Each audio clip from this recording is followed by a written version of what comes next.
My name is Anneke Lucas. I am a mom. I have pets. And I'm currently the leader of an organization that brings yoga into prisons. I'm also a survivor of child sex trafficking.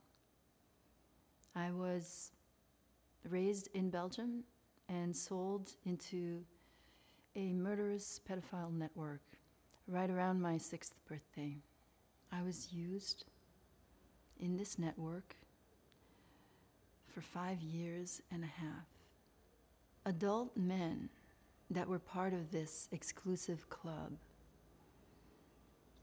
were there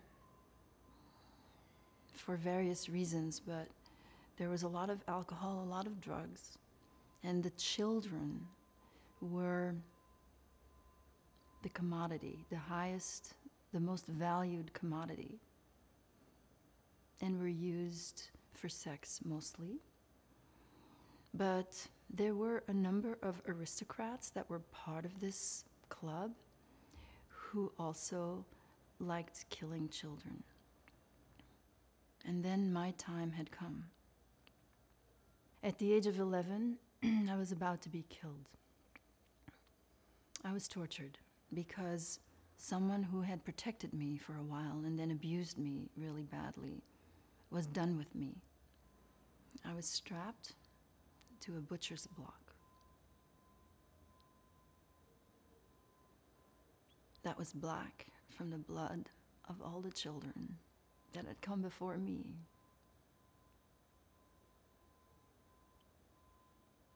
I was there for a few hours. My body is full of scars, and every scar reminds me of the moment. I thought that I was going to be killed like all the children that weren't loved enough to live. And I was going to be forgotten as well. And I wasn't ready to die. Someone from inside that network loved me enough to rescue me. That torture lasted a few hours. However, I was in that network for 5 years and a half. In that time, I was raped many, many, many times. I don't have any scars to show how many times I was raped, but I did the math.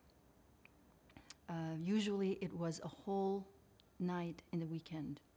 And so I gathered that I was raped, actually raped, for about 6 hours a week. 1,716 hours of rape before I reached the age of 12.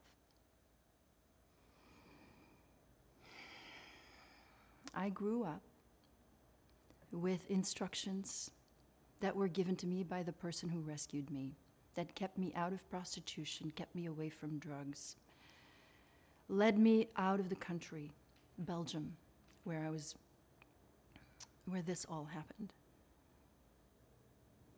As a young adult, though I didn't have any scars, I had been projected upon so much as a sexual object that I attracted men.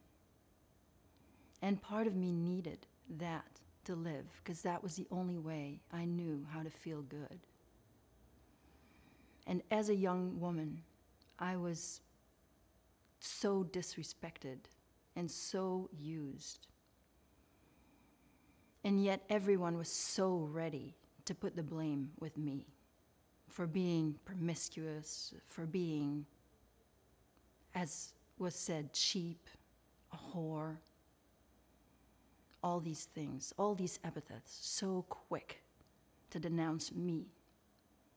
And then, as I was healing, I realized, no, I have to break out of this pattern that I'm in, that I need sexual attention. So let me break away from it. Let me not objectify myself at all. Let me become a liberated woman.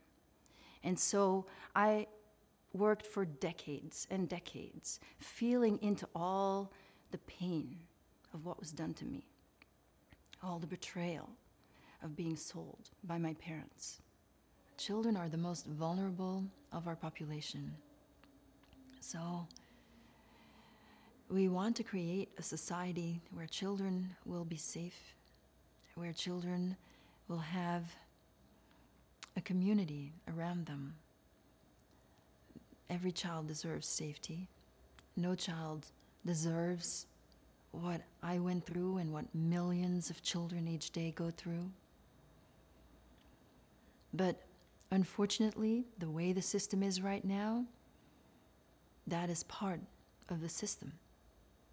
As women, we have so much potential to be truly empowered by feeling into everything that we as women endure. That gives us more strength than anyone.